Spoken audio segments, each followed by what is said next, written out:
আজ বাংলাদেশের মানুষ কথা বলার অধিকার ফিরে পেতে চায়, তারা তাদের গণতান্ত্রিক অধিকার ফিরে পেতে চায়। বাংলাদেশের মানুষ চায় তারা তাদের যোগ্যতা অনুযায়ী ন্যায্য অধিকার পাবে। প্রিয় ভাই বোনেরা,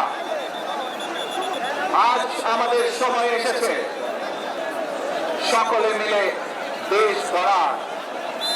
এই দেশে যেমন পাহাড়ের মানুষ আছে, এই দেশে একইভাবে সমতলের মানুষ আছে। এই দেশে মুসলমান, বৌদ্ধ, খ্রিস্টান, হিন্দু সহ বিভিন্ন ধর্মের মানুষ বসবাস করে।